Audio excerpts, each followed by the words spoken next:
प्रदूषण सबसे ज्यादा किस एज ग्रुप पर असर कर रहा है, बच्चे या फिर बूढ़े? जो सभी एज ग्रुप, हार्ट पे, ब्रेन पे, लंग पे, जो मेजर ऑर्गन्स हैं उन पे सब पे उसका बुरा प्रभाव होता है। और ऑक्सीजन नहीं है तो हमारी ह्यूमन बॉडी का डेवलपमेंट नहीं। ये ऑक्सीजनेशन कम करने के साथ साथ जो हमारा इम्यून पैटर्न है उस पर भी प्रभाव डालती है, क्योंकि जब PM 2.5 हमारे शरीर में जाता है, फेफड़े में जाने के बाद वो छन के खून की जो हमारी धमनियां हैं उनमें आ जाता है। खून में मिलने के बाद वो उनको तो इरिटेट करता ही है, वो जो हमारी सेल्स हैं उनमें वो DNA पे अटैक करता है। और DNA पे अटैक करने का मतलब ये है कि वो उस सेल की मॉर्फोलॉजी को ही चेंज कर देगा। It causes DNA mutation also. Yes, और वही फिर बाद में जैसे खून का कैंसर हुआ, उस कैंसर को जन्म देगा। जानते तो ही आपके हैं। पॉडकास्ट के माध्यम से उनको मैं एक आसान तरीका बता देता हूँ कि उनको एडिक्वेट पानी पीना है। एडिक्वेट पानी का मतलब ये होता है कि अगर कोई आदमी 60 किलो का है तो 6/2 3 लीटर उसको पानी पीना है। जरा सोचिए कि अगर आपको ये कहा जाए कि हर रोज आपकी जिंदगी से 8 घंटे कम हो रहे हैं, या अगर एवरेज हम बात करें दिल्ली NCR में अगर आप रह रहे हैं, मुझ जैसे कुछ लोग इस लिहाज से बदनसीब, तो आपकी जिंदगी से कम 10 साल कम हो चुके हैं। ये आपको लग सकता है सुनने में कि ये बहुत ही एक हाइपोथेटिकल बात है, लेकिन ये पूरी तरह से सच है। तमाम सर्वेस इस बात को प्रूव कर चुके हैं और इसके पीछे सबसे बड़ी वजह है प्रदूषण। हम जो सांस ले रहे हैं या फिर वो पानी में घुलता, फिजाओं में घुलता प्रदूषण, हमारे खाने में। लेकिन इस वक्त दिल्ली NCR में ज्यादातर, या फिर मैं कहूँ कि उत्तर भारत के ज्यादातर राज्यों में लोग जूझ रहे हैं वायु प्रदूषण से, जिसे हमने स्मॉग नाम दिया है, या फिर हमें इवॉल्व करना पड़ा मजबूरी के चलते। स्मॉग ने जिंदगी को दूभर कर दिया है। इस पर हम आज बात करने वाले हैं एक ऐसे एक्सपर्ट से जो दशकों से हजारों मरीज लगातार देखते आए हैं, और उनका कहना है कि ये जो मौसम है ये शुरू होते ही कई तरह के क्रिटिकल पेशेंट्स उनके पास आ रहे हैं। क्या ऐसा अचानक हो गया है फिजाओं में, और कौन सा जहर घुल जाता है सर्दियां शुरू होते ही कि उत्तर भारत में प्रदूषण इस कदर कहर बरपा रहा है? आइए बात करते हैं। हमारे साथ हैं इस वक्त जाने माने ENT surgeon doctor Brajpal Tyagi ji. Doctor साहब, आपका बहुत बहुत स्वागत है। और Limca book of world record है डॉक्टर साहब के नाम, और कई दशकों से वो न सिर्फ ENT पेशेंट्स को देख रहे हैं, हजारों सर्जरीज कर चुके हैं, बल्कि आप मेडिसिन प्रैक्टिस की बात करें तो एक ऐसा ट्रस्टवर्दी नाम है। मैं खुद, मुझे लगता है जैसे ही ये प्रदूषण का दौर तो है ही, साल भर ENT से संबंधित जो भी दिक्कत होती है तो he is my go to doctor always. कैसे हैं डॉक्टर साहब? मैं बिल्कुल अच्छा। डॉक्टर साहब, ये क्या कहर बरपा रहे हैं दिल्ली NCR में? जनरली डॉक्टर्स ये कहते हैं, ENT के डॉक्टर्स, हमारा सीजन आ गया। तो ये लोगों के लिए तो कहर बरपाने वाला सीजन है। तो सबसे पहले मैं ये जानना चाहूंगी कि ये हल्का सा मौसम बदलता है, और अगर हम ये नवंबर स्टार्टिंग से देखें तो हालात बद से बदतर हो जाते हैं। सबसे बड़ी वजह आप क्या देखते हैं कि ये जो स्मॉग है ये अब इतने मारक तरीके से असर कर रही है लोगों के ऊपर? वो देखिए, मेन जो कारण है वो ये है कि इन दिनों में जो वायु होती है हमारी, वो थोड़ा सा स्लो मूव करती है। तो वो स्लो मूव करेगी तो जितने भी हमारे कण हैं ये पोल्यूशन वाले, वो वॉश ऑफ नहीं हो पाएंगे। तो ऐसे में हमें क्या करना है? ऐसे में हमें उसको बचाना है, पैदा होने से बचाना है। तो पैदा होने से कैसे बचाएंगे? हमारे किसान पराली जला रहे हैं, पराली ना जलाएं। इंडस्ट्रीज जो अपनी उन्होंने चिमनी बहुत नीचे रखी हुई है, वो इतनी ऊपर कर दें कि वो आसमान में जाए पॉल्यूशन। या जो आजकल कंस्ट्रक्शन वर्क चल रहा है वो बिल्कुल नहीं चलना चाहिए। जो हमारे जितने भी व्हीकल्स हैं, खासकर 2 व्हीलर, उनकी सर्विसिंग होनी चाहिए। वो क्योंकि जो 80% पॉल्यूशन है वो है हमारा इंडस्ट्रीज से और जो ये हमारे व्हीकल्स हैं जिनकी सर्विस नहीं हो रही है। फिर कुछ हम चीज़ें डंप करके उनको आग जला देते हैं, फेस्टिवल होता है, शादी होती है, आतिशबाजी हो जाती है। तो ये सारे कंबाइंड फैक्टर हैं जो इन दिनों में वो इस तरह की सिचुएशन पैदा करते हैं। लेकिन ये 2 महीने डॉक्टर साहब, ये जनरली हमने देखा है नवंबर, दिसंबर या फिर आप जनवरी भी ले लीजिए, इन 3 महीनों में दिक्कत इतनी ज़्यादा क्यों बढ़ जाती है? और क्या पूरे साल का प्रदूषण एक तरफ, इन 3 महीनों का प्रदूषण एक तरफ? नहीं, सिंपल रीजन ये है कि हवाएं बहुत स्लो हो जाती है। हवा चलेंगी तो ये हमारा जो पॉल्यूशन है वो फिर हट जाता है, लेकिन हवा क्योंकि स्लो है तो उसी हिसाब से हमें और हमारी जो गवर्नमेंट एजेंसीज है उनमें हम भी हैं, हमें सिविक सेंस होनी चाहिए और जो हमारी गवर्नमेंट एजेंसीज हैं उनको पहले से इस पे कोई कार्रवाई कर लेनी चाहिए कि भाई इन दिनों में ये नहीं चलेगा, ऐसे व्हीकल नहीं चलेंगे, इंडस्ट्रीज की चिमनी अगर ऊपर नहीं है तो नहीं चलेंगी। मतलब जो भी उनको सावधानी लेनी है उससे पहले स्ट्रिक्टली ले लें। ये आपने बहुत वैलिड पॉइंट कहा है, क्योंकि जनरली आपने देखा होगा कि अभी दिल्ली सरकार ने भी वो जो आर्टिफिशियल रेन कराने की कोशिश की and it was a total failure. तो वो जो कोशिशें हैं जो एन वक्त पे की जाती हैं, उसकी तैयारी पहले से क्यों नहीं होनी चाहिए? क्योंकि लगभग हम हर साल इस वक्त में कुछ ऐसा ही हाल देखते हैं या फिर बेहाल देखते हैं लोगों को।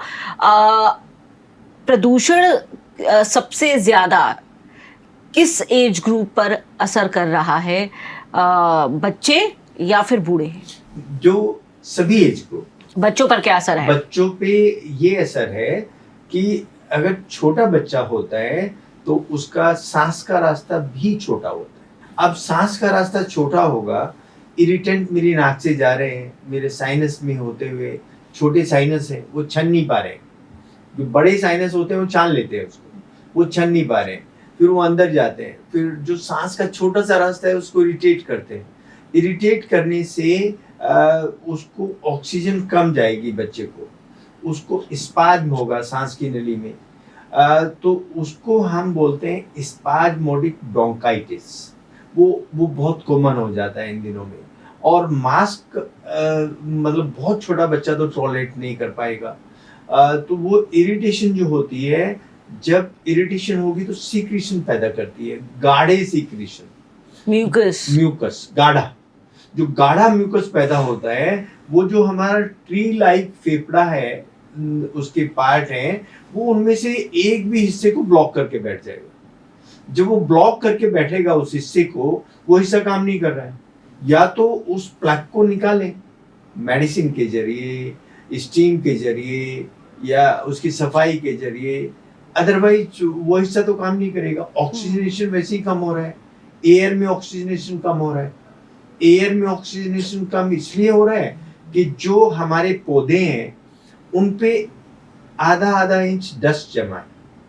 जो डस्ट जमा है तो उनके पोर्स कार्बन डाइऑक्साइड को एब्जॉर्ब नहीं कर पा रहे हैं और ऑक्सीजन को फेंक नहीं पा रहे हैं, फोटोसिंथेसिस नहीं हो पा रही है, तो ऑक्सीजन एनवायरनमेंट में भी कम हो रहा है और वो सूजन पैदा होगी तो भी ऑक्सीजन कम हो रहा है। तो ऑक्सीजन की कमी बाकी के ऑर्गन्स पर भी तो पूरा असर डालेगी। सब पे, हार्ट पे, ब्रेन पे, लंग पे, जो मेजर ऑर्गन्स हैं उन पे सब पे उसका बुरा प्रभाव होता है। और ऑक्सीजन नहीं है तो हमारी ह्यूमन बॉडी का डेवलपमेंट नहीं। बिल्कुल। और बच्चों के साथ तो मुझे लगता है अगर हम इन्फेंट्स से लेकर, डॉक्टर साहब नवजात बच्चों से लेकर तकरीबन 13-14 साल तक के बच्चों की बात करें, तो ये ग्रोइंग ईयर्स होते हैं बच्चों के। तो ऐसे में अगर एक बार रुकावट आती है बच्चों के ऑर्गन्स के विकास में, तो क्या ये लाइफ लॉन्ग हो सकती है? हाँ बिल्कुल। अगर ऑक्सीजनेशन कम होगा, जो मेरा चेंजेस हो गए ब्रेन में या मेरे हार्ट में या मेरी खून की जो हार्ट को सप्लाई कर रही है उन नसों में, तो फिर वो हमेशा के लिए हो जाता है। और इसीलिए हम अगर ये परसिस्टेंटली जैसे सालों से होता आ रहा है और एक बच्चा सालों से इस एनवायरनमेंट में रह रहा है, तो इसीलिए उसको हम बोलते हैं COPD। इसका फुल फॉर्म है क्रॉनिक ऑब्स्ट्रक्टिव पल्मोनरी डिसीज। क्योंकि सूजन पैदा हो रही है और फिर उसके बाद फाइब्रोसिस बन रही है, वो सिकुड़ता जा रहा है तो और डॉक्टर, लॉन्ग टर्म में वो अस्थमा बनता है। कोविड में COPD के पेशेंट्स देखने को मिले थे। कोविड में एक सबसे बड़ी समस्या लोगों के साथ ये थी, सांस की दिक्कत उनके साथ। तो वो तो सिर्फ कोविड का दौर था, लेकिन यहाँ पर हम देख रहे हैं कि हर साल लोगों के साथ ये प्रॉब्लम है। हर साल करोड़ों लोग अब इससे प्रभावित हो रहे हैं। हाँ, ये जो है वो तो एक एक्यूट प्रॉब्लम थी, ये क्रॉनिक प्रॉब्लम है। ये ऑक्सीजनेशन कम करने के साथ साथ जो हमारा इम्यून पैटर्न है उस पर भी प्रभाव डालती है। क्योंकि जब PM2.5 हमारे शरीर में जाता है, फेफड़े में जाने के बाद वो छन के खून की जो हमारी धमनियां हैं उनमें आ जाता है। खून में मिलने के बाद वो उनको तो इरिटेट करता ही है, वो जो हमारी सेल्स हैं उनमें वो DNA पे अटैक करता है। और DNA पे अटैक करने का मतलब ये है कि वो उस सेल की मॉर्फोलॉजी को ही चेंज कर देगा। So it causes DNA mutation also. Yes, और वही फिर बाद में जैसे खून का कैंसर हुआ, उस कैंसर को जन्म देता है, या कोई और कैंसर, बॉडी में कोई भी कैंसर हो सकता है। जब मेरे खून में PM2.5 है तो वो शरीर का कोई भी कैंसर पैदा कर सकता है, हार्ट अटैक कर सकता है, वो ब्रेन अटैक कर सकता है, वो हमें एस्थमा जैसी पिक्चर दे सकता है। और हमारे जो पैर हैं, हाथ हैं, उनकी खून की सप्लाई कम कर सकता है, उसको हम इश्कीमिया बोलते हैं, नेक्रोसिस बोलते हैं। हाथ पैर भी हमारे नीले पड़ सकते हैं। तो ये जो है बच्चों में इसलिए होता है क्योंकि उनकी जो खून की धमनियां हैं वो पहले ही संकरी हैं, छोटी हैं, इतनी ग्रो नहीं हुई है। तो और इफेक्ट तो जो PM2.5 का है उतना ही है, हमारे ऊपर भी उतना ही है, बच्चों के ऊपर भी उतना ही है। एग्जैक्टली अब इसके साथ जो कोमॉर्बिड पेशेंट्स हैं डॉक्टर साहब, उनके ऊपर इसका क्या असर देखने को मिल रहा है? अगर हम फॉर एग्जांपल 55 प्लस की बात करें, and those who are dealing with issues like diabetes, hypertension, उन पर ये असर कितना ज़्यादा बढ़ जाता है, कितना घातक हो जाता है? पहले तो कोमॉर्बिड क्या है मैं बता देता हूँ। उसमें एक तो डायबिटीज होता है, हाइपरटेंशन आपने बताया होता है, जो कैंसर के पेशेंट हैं, जो हार्ट के पेशेंट हैं, जो अधरंग जिनको हुआ है, या जिनको जो पेशेंट डायलिसिस पे हैं, उनके गुर्दे खराब हैं, लीवर ट्रांसप्लांट हुआ है, या उनके गुर्दे का ट्रांसप्लांट हुआ है, कोई भी ऑर्गन ट्रांसप्लांट हुआ है, तो ये सब कोमॉर्बिडिटीज है। या किसी भी बीमारी की वजह से इम्यूनिटी कम है। इम्यूनिटी कम होना मतलब हर बीमारी को अपने ऊपर आसानी से बीमारी उन पर अटैक करती है। तो ये कोमॉर्बिडिटी है। अब ये जो ऑलरेडी जो इम्यून सप्रेशन स्टेज में चल रहा है, वो अगर इस कण के संपर्क में आएगा, पॉल्यूशन के संपर्क में आएगा, ऑक्सीजन कम जाएगी, उसको अंदर इन्फ्लेमेशन रहेगा, तो वो कोई भी इन्फेक्शन इमीडिएटली पकड़ सकता है। उसमें वायरस हो सकता है, उसमें फंगस हो सकता है, उसमें बैक्टीरिया हो सकता है। और एक स्टेज ये आती है कि जब उसकी इम्यूनिटी कम है तो वो कई बार मल्टी ऑर्गन फेलियर में चला जाता है, या वो ऑर्गन जो उसका अच्छा काम नहीं कर रहा है, जैसे फेफड़ा अच्छा काम नहीं कर रहा है तो वो फेफड़े को नुकसान और ज़्यादा पहुंचाएगा। दिल अच्छा काम नहीं कर रहा है, दिल को नुकसान और ज़्यादा पहुंचाएगा। तो जो ऑर्गन पे इफेक्ट है पहले से, जो शरीर में जो सबसे कमजोर जगह है, हाँ, वहाँ वो अटैक करेगा, वहाँ जाके और ज़्यादा उसका इम्पैक्ट आएगा। तो हमने ये देखा है कि कोविड के बाद लोग पहले ही अपनी वीक इम्यूनिटी की समस्या से जूझ रहे हैं। लोगों की रोग प्रतिरोधक क्षमता पहले के मुकाबले काफ़ी ज़्यादा कम हो गई। आपने देखा ही होगा, लगातार पेशेंट्स आते हैं जिन्हें बहुत फ्रीक्वेंट इन्फेक्शन, कोल्ड, कफ होते हैं, और पहले जो 4-5 दिन में ठीक होते थे, अब वो 1 महीना 1.5 महीना आराम से ले रहे हैं। ऐसे में जब पहले से ही इम्यूनिटी कॉम्प्रोमाइज्ड है, वहाँ अगर हम फिर इस तरीके के एनवायरनमेंट से एक्सपोज होते हैं तो चीज़ें कितनी ज़्यादा खतरनाक होती हैं और कितनी जल्दी ख़राब होने की तरफ जा रही हैं। अब इसका अंदाजा हम इससे लगा सकते हैं कि अगर कोविड नहीं आता तो हम मान के चलते कि जीरो है, और कोई भी चीज आती, ये पोल्यूशन आता या कोई आता, तो आप जीरो के सामने एक लगाएंगे तो वैल्यू ज्यादा नहीं बनेगी। लेकिन कोविड आया, कोई एक चीज आई, उसके बाद एक चीज और आ गई, तो ये एक के बाद जीरो भी लगेगा 10 हो जाएगा, फिर जीरो लगेगा 100 हो जाएगा, एक के बाद एक लगा 11 हो गया, फिर जीरो लगा 110 हो गया। तो कोविड ने वो सिचुएशन पैदा कर दी है कि अब कोई भी चीज अगर आती है नई, जैसे पोल्यूशन ही आया है, तो उसका इम्पैक्ट डबल हो। एक ऑलरेडी हमारे पास है, हमारे शरीर में है, क्योंकि कोविड ने जो हमारी धमनियां हैं, छोटी छोटी धमनियां, उसमें माइक्रो एम्बोलिज्म बनाए। तो माइक्रो एम्बोलिज्म ऑलरेडी हमारे शरीर में घूम रहे, उसको ये इसने और एग्रेवेट कर दिया है। इसने भी वही बनाया, उसने भी वही बनाया, तो दो जगह से थक्के आने लगे, दो जगह से थक्के आने लगे, तो वो फिर हमारा उसको हार्ट कैसे झेले, हमारा ब्रेन कैसे झेले, हमारी धमनियां कैसे झेले, तो ये इसका डबल इफेक्ट हो गया। इस पर स्थिति और ख़राब है डॉक्टर साहब कि ये बताया गया है कि ज़्यादातर भारतीय जो है उनमें एंटीबायोटिक रेजिस्टेंस जो है वो बढ़ गई है, और इसकी एक बड़ी वजह ये है लगातार कोविड के बाद से फिर चाहे वो ओवर द काउंटर मेडिसिन हों, ईजिली अवेलेबल हैं, एंटीबायोटिक्स का सेवन धड़ल्ले से लोग कर रहे हैं, और ये वजह है कि भारतीयों में अब उन एंटीबायोटिक्स को लेकर के रेजिस्टेंस जो है वो ना के बराबर हो गई है, बहुत कम हो गई है, और ये एक बड़े खतरे की घंटी है। इसमें अब तीन चीजें आ गई। एक तो कोविड ने हमारा जो भी रेजिस्टेंस था वो कम किया, ये पोल्यूशन हमारा रेजिस्टेंस कम कर रहा है।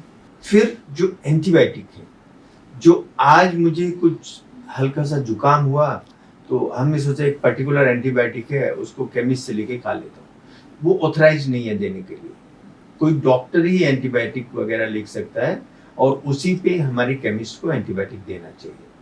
लेकिन अगर उसने एंटीबायोटिक दिया और मैंने खाया, तो वो एंटीबायोटिक मैं कब खाऊंगा, जैसे आज मुझे ज्यादा परेशानी लग रही है, एक गोली दे दो यार, एक गोली खा ली। एक गोली जो मैंने खाई है वो फिर रेजिस्टेंस डेवलप करता है, यानी कि आपने जो उसका कोर्स है वो भी नहीं पूरा किया। हाँ, जो कि कोर्स आपको 3 दिन खाना या 5 दिन खाना, 3 से 5 दिन तो मैंडेटरी है कि मुझे खाना है। अगर मैंने शुरू किया, या तो शुरू ना करें, या अपने फिजिशियन से सलाह करके कि मैंने ये एंटीबायोटिक शुरू कर दिया है और क्या मैं इसको 3 दिन 5 दिन खाऊं, तो वो बताएंगे कि हाँ खाइए आप, अगर शुरू कर दिया है तो ऐसे मत लीजिए। अब उससे क्या होता है, जो ये होता है रेजिस्टेंस एंटीबायोटिक का, इसने एक पैदा किया है सुपर बग। सुपर बग क्या है? सुपर बग ये है कि कोई एंटीबायोटिक मैंने अभी खाया और फिर छोड़ दिया, फिर एंटीबायोटिक एक दिन खाया फिर छोड़ दिया, तो जो हमारे अंदर कीटाणु है, the virus has become the super bug now, virus and bacteria, okay, जो हमारे अंदर कीटाणु हैं, वो उस एंटीबायोटिक का असर ही नहीं होता उन पे, और उनकी जो सेल वाल है वो एंटीबायोटिक उसको पेनिट्रेट नहीं कर पाता है। वो क्या, हैवी एंटीबायोटिक भी उसको पेनिट्रेट नहीं कर पाता है, उसको मार नहीं पाता है। तो ये जो सुपर बग्स हैं ये इसलिए इंक्रीज हो रहे हैं कि जो हम एंटीबायोटिक, एंटीवायरल जो ऐसी ड्रग्स ले रहे हैं, वो सिर्फ उस वक्त तक ले रहे हैं जब तक मुझे आराम नहीं मिलता। आपके हिसाब से अगर कोई किसी को फ्लू होता है या वायरल इन्फेक्शन होता है, कौन सी स्टेज वो है जहां पर इंसान को एंटीबायोटिक आप रेकमेंड करते हैं या उसे लेनी चाहिए? कौन सी स्टेज तक उसे इंतजार करना चाहिए? जो फ्लू है, फ्लू का मतलब वायरल इन्फेक्शन। वायरल इन्फेक्शन के लिए अगर मेरा रेजिस्टेंस अच्छा है, मुझे कोई ऐसी कोई बीमारी नहीं है जो कोमॉर्बिडिटीज की भी हमने बात की है, तो मुझे कोई एंटीबायोटिक नहीं लेना। वो तो उसका विंडो पीरियड क्या है अपने आप सबसाइड होने का? तीन से 5 3 से 5 दिन। 3 से 5 दिन हम वेट करेंगे। मतलब अगर आपकी इम्यूनिटी ठीक ठाक है और आपको फ्लू या वायरल कैच करता है तो 3 से 5 दिन आप इंतजार कर सकते हैं, वो अपने आप आपके शरीर से हम सिम्टोमेटिक ट्रीटमेंट चला ले सकते जाएगा। हैं। बहुत ज्यादा कोई कंजेशन है तो एंटीहिस्टामिनिक ले लो। कोई अगर ऐसा लगता है कि हमारा म्यूकस अटका हुआ है, ज्यादा पानी पी लो, स्टीम ले लो, ये सिम्टोमेटिक ट्रीटमेंट है। लेकिन अगर इम्यूनिटी मेरी कम है तो फिर वेट नहीं करना, फिर डे 1 से हमें एंटीबायोटिक लेना। एंटीबायोटिक क्यों लेना है? फ्लू में क्यों लेना है? फ्लू तो मेरी बॉडी हो सकता है अपने आप ठीक कर ले, लेकिन जो सेकेंडरी इन्फेक्शन होता है वो बैक्टीरिया का होता है या फंगस का होता है, वो हमें मार देगा। तो उससे हमें बचने के लिए एंटीबायोटिक पहले से स्टार्ट करना है, लेकिन फुल कोर्स लेना है। और फ्लू से बचने का आसान तरीका है, आजकल वैक्सीन आई है फ्लू की जो हमें एनुअल लगानी चाहिए। वो करीब अक्टूबर नवंबर में उसका टाइम होता है, हर बार स्ट्रेन चेंज होता है, तो अक्टूबर नवंबर में हम उसको तो हर साल लगनी चाहिए। हर साल हम लगा सकते हैं, 6 महीने से लेके 100 साल के आदमी तक। तो जनरली हमने देखा ये 13-14 साल में लगती है नहीं, बच्चों को 6 महीने से 100 साल तक। नहीं, जो बच्चों में लगती है न्यूमोकॉकल वैक्सीन। नहीं, बच्चों में जो फ्लू वैक्सीन लगती है वो 6 महीने से शुरू हो जाती है। अच्छा। हाँ, न्यूमोकॉकल उनको लगती है जो इम्यूनो कॉम्प्रोमाइज्ड है। ओके। फ्लू को रोकने के लिए हम फ्लू लगाते हैं। ओके। और ये जो वैक्सीन है फ्लू में, ये किसी भी एज तक, किसी भी उम्र का आदमी जो है वो ले सकता है। और इसका असर लगभग कब तक रहता है शरीर में? 1 साल तक। तो 1 साल तक अगर आप फ्लू की वैक्सीन ले रहे हैं, आज अगर मैं आज फ्लू की वैक्सीन लगा रही हूँ, तो क्या 1 साल तक जो फ्लू और वायरल है, मैं कितना उससे बची रह सकती हूँ? जो उसमें स्ट्रेन है वैक्सीन में, उनसे तो मुझे बचना ही है, लेकिन जो दूसरे भी स्ट्रेन्स हैं उनके अगेंस्ट भी एंटीबॉडीज बन जाती हैं। तो वो एंटीबॉडीज धीमे धीमे असर करती हैं। कुछ जो फ्लू हमें दूसरे तरीके का हुआ है उसके खिलाफ एंटीबॉडीज बनेंगे, उसको सप्रेस करेंगी। तो एक वैक्सीन होती है, ये काफी सारे स्ट्रेन को कवर कर देती है। डॉक्टर साहब, मास्क लगाना चाहिए या नहीं लगाना चाहिए? मास्क, क्योंकि कईयों ने कहा कि मास्क का कोई असर नहीं है, अगर आप लगा भी रहे हैं तो कोई फर्क नहीं पड़ रहा। मास्क डेफिनेटली लगाना चाहिए। और मास्क कौन सा लगाना चाहिए? या तो 6 लेयर कॉटन मास्क, उसको हम पहने गीला करके निचोड़ के, मतलब जो अफोर्डेबल नहीं है। जो अफोर्डेबल है उनको सिर्फ एंड सिर्फ N95 मास्क बहुत जरूरी है।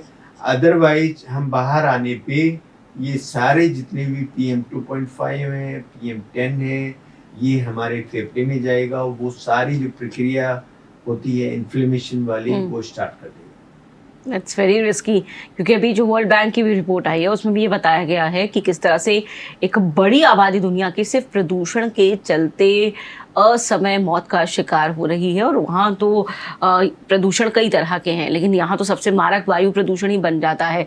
उत्तर भारत के हमने खास तौर से ज़्यादातर राज्यों की अगर बात की, डॉक्टर साहब, अब इससे अगर हम बचने के तरीकों की बात करें तो कहाँ से शुरुआत करें? पहले तो मैं बताऊं कि क्यों मर रहे हैं। इसको वो थोड़ा सा हम साइंटिफिकली एक्सप्लेन कर दें। जो आपने बताया कि हमारी 1/3 पॉपुलेशन। हाँ, क्योंकि पहले देखिए प्रदूषण पहले भी होता था, लेकिन लोग मरते नहीं थे।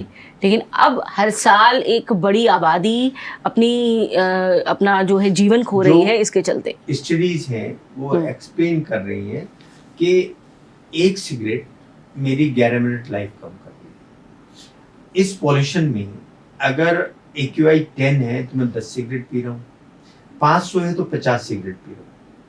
और हम इस वक्त 500 में बैठे हुए हैं। 500 में बैठे तो 50 सिगरेट इंटू 11 मिनट्स, 550 मिनट।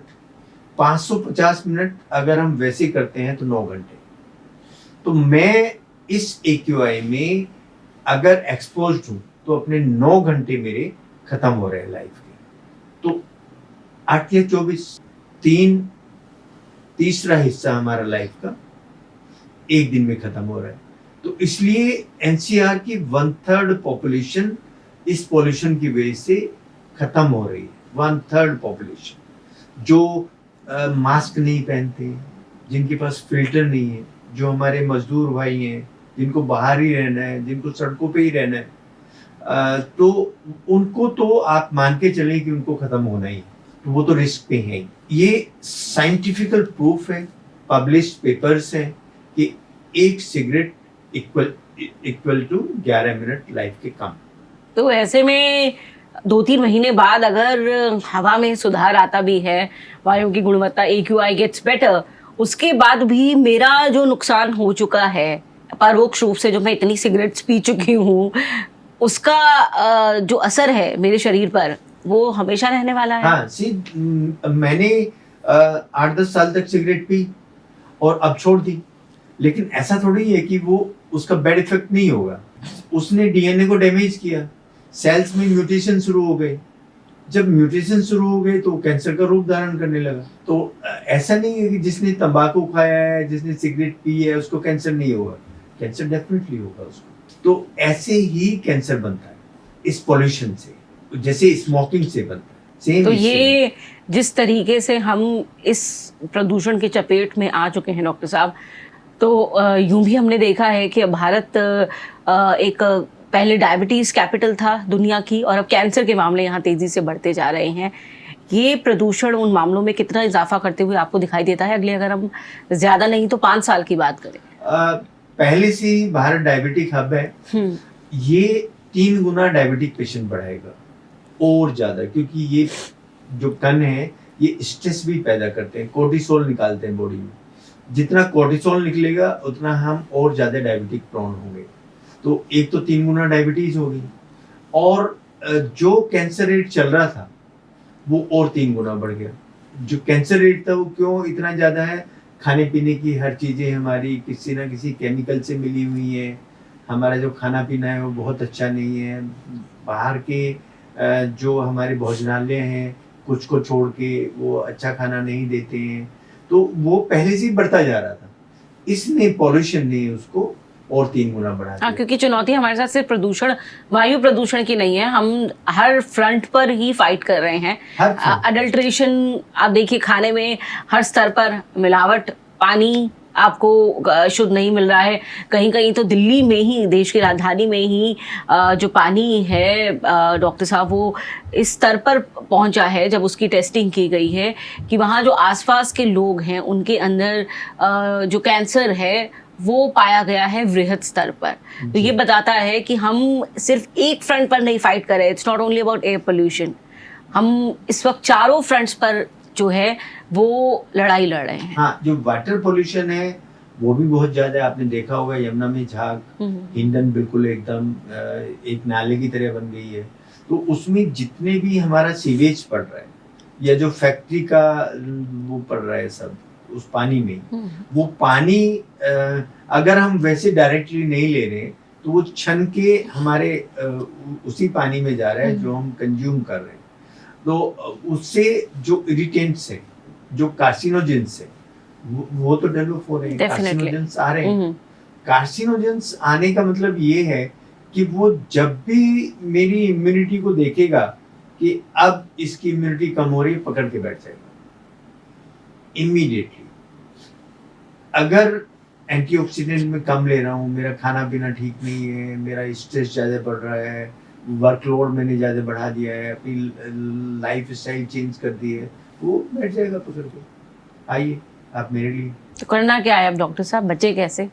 बचने का देखिए आसान तरीका है कि जो अमीर लोग उनको कोई प्रॉब्लम है वो फिल्टर यूज कर सकते हैं। मर तो अमीर भी रहे हैं। अमीर इससे नहीं मरेंगे पॉल्यूशन से, मैं उसका कारण बताता हूँ। हम इसमें बैठे हैं, यहाँ एयर फिल्टर लगा है, तो यहाँ होगा PM 2.5 8 से 10, तो हमें कोई नुकसान नहीं पहुंचेगा उससे। फिर हम कार में बैठ जाते हैं, उसमें भी एयर फिल्टर लगा है। फिर हम ऑफिस में चले जाते हैं, वहां भी एयर फिल्टर लगा है। हम कितने टाइम एक्सपोज हो रहे हैं, एग्जैक्टली कम हो रहे हैं, लेकिन duration of exposure is much lesser than the other the people who are working on road या डायरेक्टली जो exposed है environment से। जो हमारे खेत किसान आदमी हैं, जो हमारे मजदूर हैं, जो वो रेडी लगा रहे हैं, जो सड़क पे ही हैं, तो वो एक्सपोज्ड हो गए। अब उनको कैसे बचना है? हम तो बच ही रहे। हम N95 मास्क पहन लेंगे, हम एयर फिल्टर लगा लेंगे, कुछ हम इंडोर प्लांट्स लगा लेंगे अपने उसमें, वो जो कि अगर हमारा 10x10 का रूम है तो उसमें हमारे 2 इंडोर प्लांट होने चाहिए, और वो 2 इंडोर प्लांट अच्छा है, फर्स्ट प्रायोरिटी में दूंगा एलोवेरा को, सेकंड दूंगा स्नेक प्लांट को। ये 10x10 के लिए, उससे डबल है तो 3 कर दो, एक फिल्टर से नहीं चल रहा है तो 2 फिल्टर लगा दो, फिर भी आ रहा है तो एयर टाइट कर दो रूम। ह्यूमिडिटी देख लो, ह्यूमिडिटी हमारी 50 से कम होनी चाहिए। ह्यूमिडिटी अगर रूम में 50 से ज़्यादा है तो मैं फंगल इन्फेक्शन के लिए प्रोन हूँ, मैं बैक्टीरिया के लिए प्रोन हूँ। ह्यूमिडिटी हमें साथ साथ देखनी है, 50 से कम होनी चाहिए रूम की, या जहाँ मैं रह रहा हूँ। लेकिन जो बाहर रह रहे हैं सड़क पे, वो इन सब चीज़ों को कहाँ देखेंगे?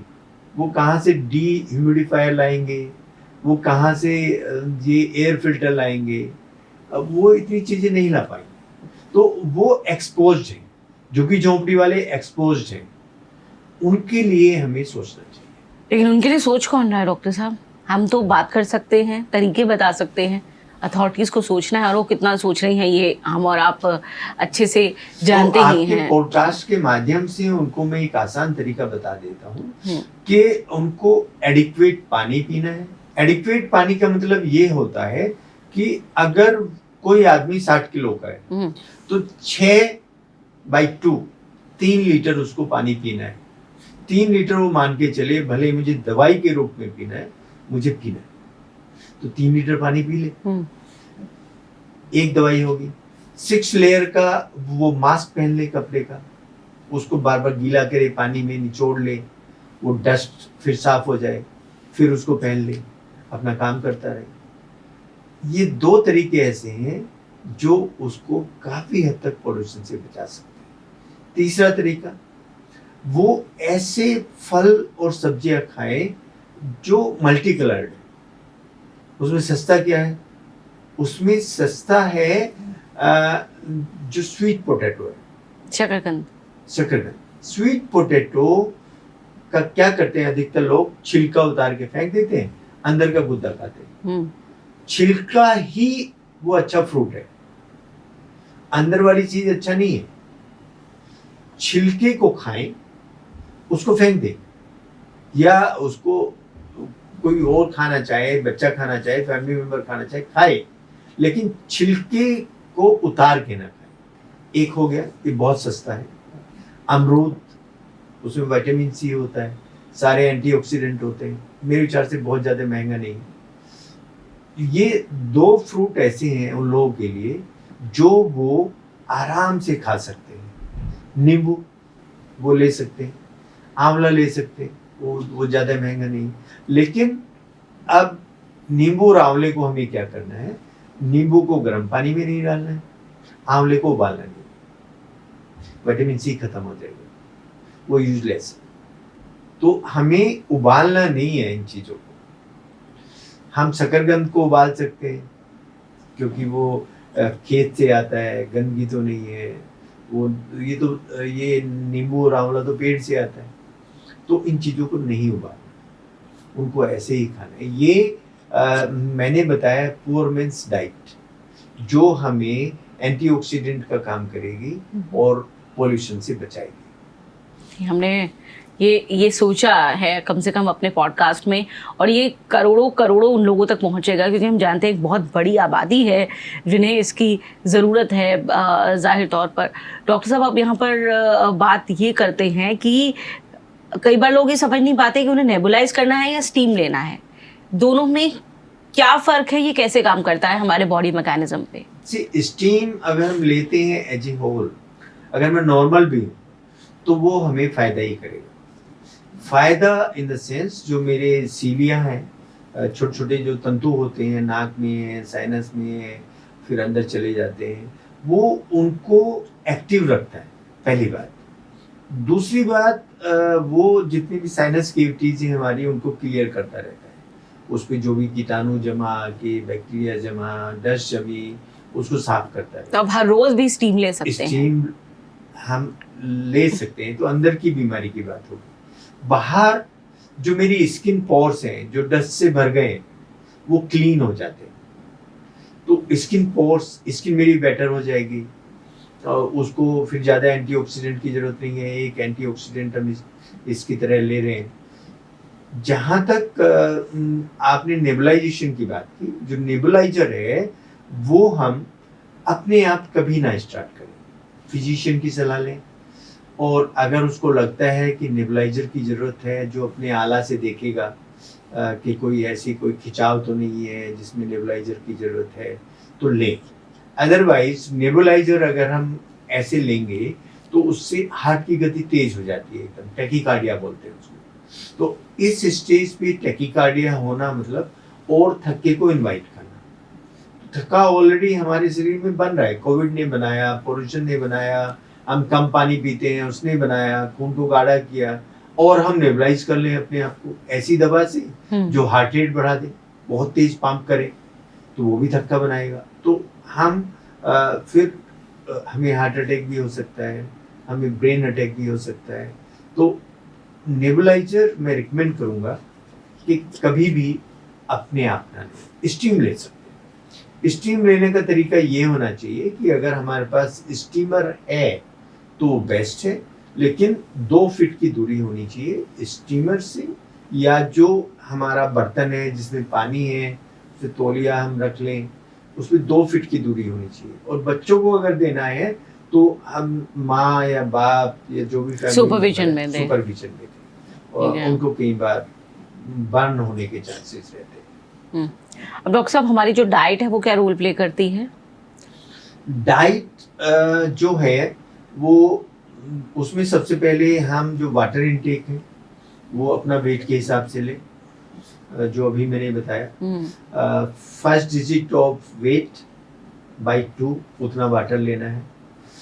फिर जो डाइट हमें लेनी है वो लेना है कि जितने भी ये हमारे फल फ्रूट है कलरफुल, अभी जैसे शकरकंदी मैंने बताया, जिनमें एंटीऑक्सीडेंट ज्यादा पाए जाते हैं। एप्पल मैंने बताया, एप्पल पे आजकल उसको वैक्स के से कवर कर रहे हैं, तो कोई उसमें दिक्कत नहीं है। वो थोड़ा सा छिलका उतारना चाहिए कि नहीं एप्पल का? उतारना चाहिए। हम उसको गुनगुने पानी में डालें, एक कपड़े से साफ करें, छिलका पहले खाएं, एप्पल बाद में खाएं।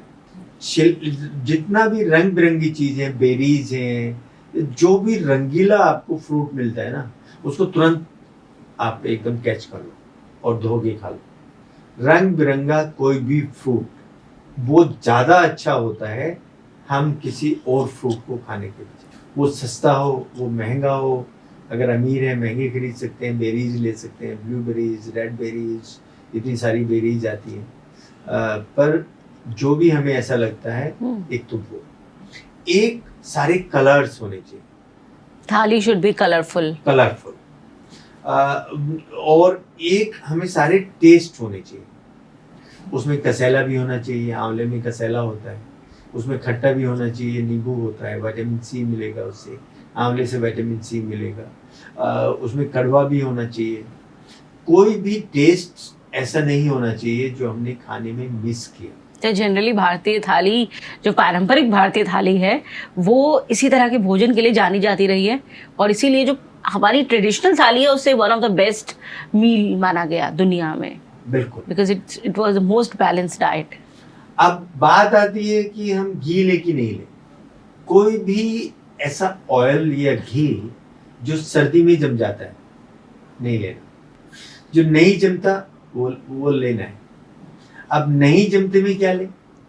बेस्ट जो ऑयल है वो है सरसों का तेल, 12 महीनों, कच्ची धानी, और उससे सेकंड पोजीशन पे आता है नारियल का तेल। मैं और किसी तेल को रिकमेंड नहीं करता वो क्योंकि वो फिर बात ऑलिव ऑयल आ गया, अमीरों वाली बात आ जाती है। तो डॉक्टर मैन, आई थिंक ये डॉक्टर साहब, मैं यकीन के साथ कह सकती हूँ सबसे ज्यादा कॉमन मैन की चिंता करने वाले जो डॉक्टर हैं वो आज हमारे सामने बैठे हुए हैं, ये मैं यकीन के साथ कह सकती हूँ। तो कॉमन मैन की चिंता Yes. अमीर तो कुछ भी ले सकता है, वो विदेशों से भी कुछ मंगा सकता है, तो बहुत सारे अच्छे अच्छे ऑयल्स हैं, लेकिन ये दो ऑयल ये सस्ते भी हैं और इनमें बेस्ट एंटीऑक्सीडेंट, तो उनको हम ले लें। ये ऑयल हो गया, फैट हो गया हमारा। जो बेस्ट प्रोटीन है वो हमारी कहाँ से आएगी? दालों से आएगी। कोई भी दाल हम लें, उसको एक बार ये चेक कर लें कि उसमें कोई नकली कण तो नहीं है। अब जैसे अरहर दाल है, उसमें एक कुछ होती है मिलावट जो हमारे शरीर में पैरालिसिस कर देती है, उसका ध्यान रखें कि वो उसमें कण ना हो।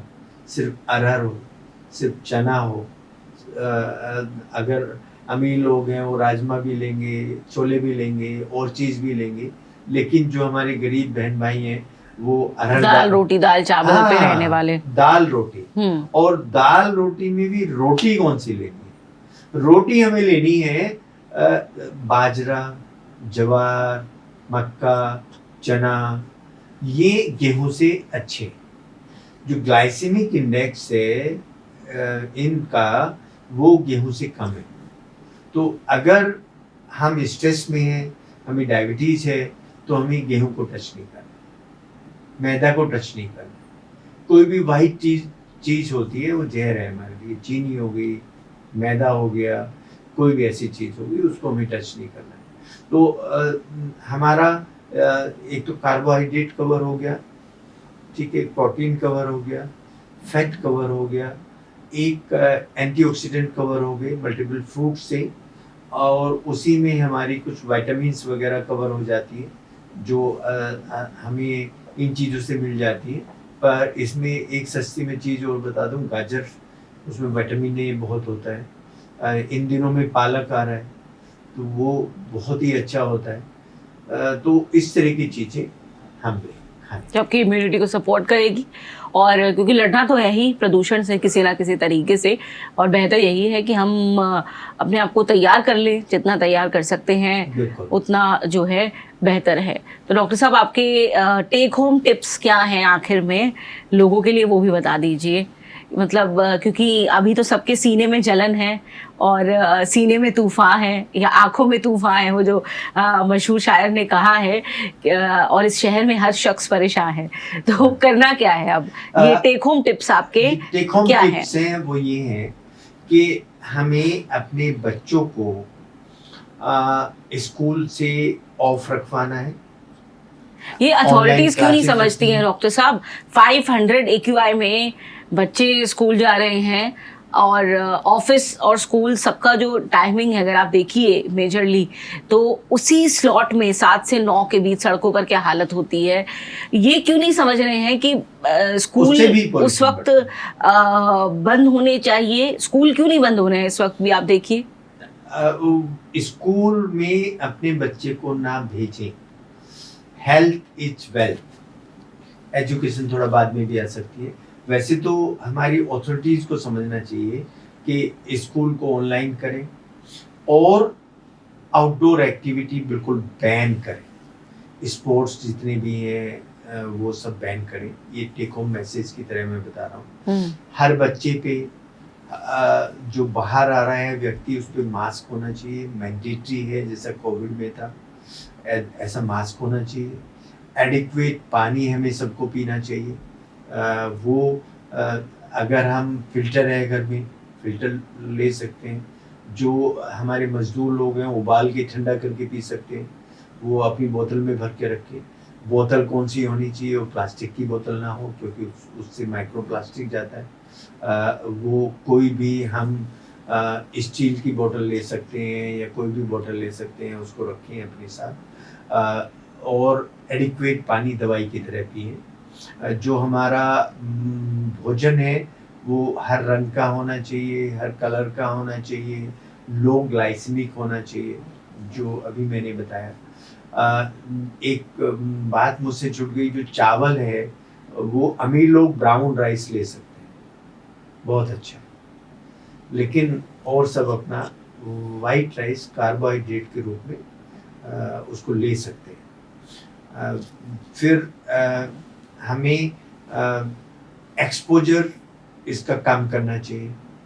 मेरे जो आसपास पौधा है उस पौधे पे मुझे पानी का छिड़काव करना चाहिए। अगर मैंने कहीं ठेली लगाई है, पौधा है मेरे पास, उसमें पानी का छिड़काव करना चाहिए। क्या उसका बेनिफिट होगा? वो एक पौधा बड़ा 10 व्यक्तियों को ऑक्सीजन दे सकता है। हम उसके नीचे खड़े हैं, हमें तो देगा ही, और जो आके खड़े होंगे उनको भी देगा। तो जो भी हमारे आसपास के घर हैं, ये सब जो हम लोग आसपास के घरों के पौधे हैं, ऑफिस के पास पौधे हैं, उनमें अगर हम छिड़काव करते हैं तो हम उस डस्ट को हटा रहे हैं, जो वहाँ की कार्बन डाइऑक्साइड को सोख लेगा और ऑक्सीजन को वहाँ जनरेट करेगा उस एरिया में। ये टिप है। इसको तो बल्कि एक हमें आंदोलन बना देना चाहिए, क्योंकि आर्टिफिशियल रेन नहीं हो रहा है, ह्यूमिडिटी कम है, तो हम पौधों की डस्ट को कैसे कम करें? ये आंदोलन बन जाना चाहिए कि हम पानी फेंक के जो आसपास के पौधे हैं उनकी डस्ट को कम करें, या हम झाड़ू लगा रहे हैं अपने घर में या आसपास, छिड़काव करके लगाएं, उससे भी फिर डस्ट उड़ रही है, PM 2.5 जा रहा है।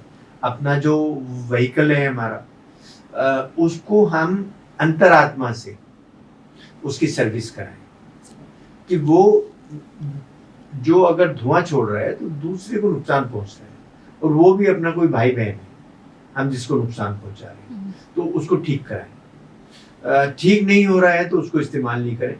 फिर जो हमारी मेट्रोज हैं या जो भी इस तरह का सिस्टम है उसको लें। हम ये जितने भी व्हीकल हैं उनसे थोड़ा दूरी रखें। अगर मास्क पहन के हम साइकिलिंग कर पाएँ थोड़ा, तो हम साइकिलिंग करें, उसके ट्रैक बनाएं हमारी अथॉरिटीज। इंडस्ट्रीज वाले अपनी चिमनी को बहुत ऊपर रखें, जिससे पोल्यूशन आसमान की तरफ ही जाए, वो जमीन पे ना आए। उससे अलग जो हमारे जितने भी नदियां हैं, जो हमारे पोखर हैं, उनको हम साफ सुथरा रखें। उसमें हम सिविलियंस भी हेल्प करें गवर्नमेंट की, और गवर्नमेंट उस चीज़ को देखे कि उसमें कोई ऐसी चीज़ ना पड़े कि जो हमारे पानी को और एयर को और गंदा करे। ये सब चीज़ें हैं जो हम अपनी फाइट में इन्वॉल्व कर सकते हैं ओवरऑल, क्योंकि जो परिणाम हमें देखने हैं दरअसल वो दूरगामी देखने हैं। आगे की जनरेशन्स को एक बेहतर पर्यावरण, एक बेहतर धरती सौंप करके जाएं, इसके लिए जो भागीदारी है वो सबकी बनती है, सबकी ज़रूरी है। लेकिन फिलहाल इस प्रदूषण से कैसे लड़ सकते हैं, क्या है वो इमीडिएट काम जो हमें करने हैं, वो बताया है डॉक्टर BP त्यागी ने। डॉक्टर साहब, आपका बहुत बहुत धन्यवाद समय निकालने के लिए और इस बातचीत के लिए।